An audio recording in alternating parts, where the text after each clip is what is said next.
Ay. Gawa ni bubong sa palaya.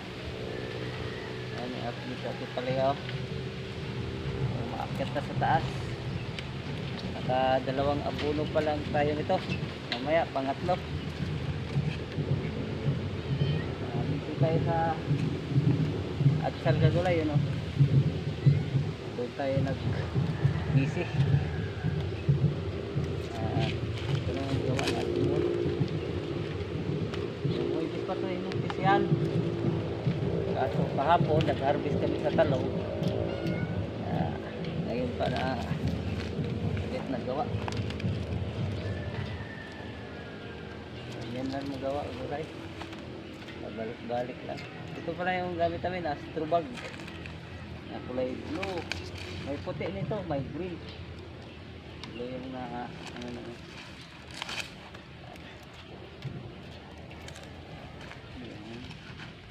Ayan lang. Balik-balik. Tingnan mo yung finish product ko doon.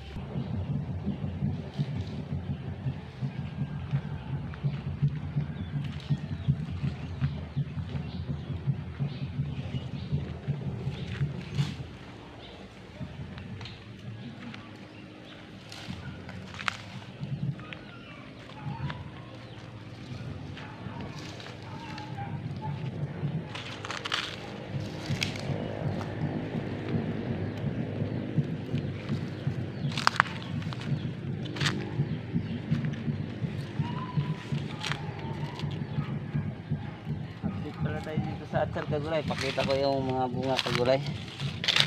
Ito yung bunga dito. Nag-isang buwan to nung auno. Ngayon ay 8 na. Ang buwan na mahigit. May malalaking bunga rin to kagulay. Ayan.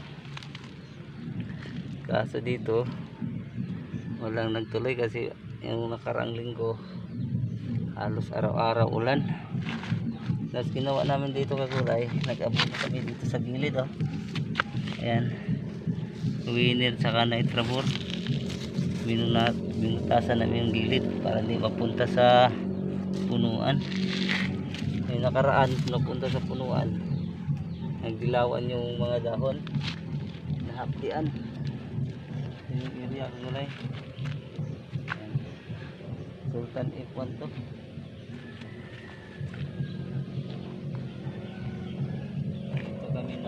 Kasi naglagay kami ng tie. Yan, pinalian namin. Kasi mahangin ang gawa ng habagat. Akas ng hangin, matutumba siya. At pinalian namin. Tapos na yun ang umulay tayo dito sa gulay. Pero na ginamutan natin yan.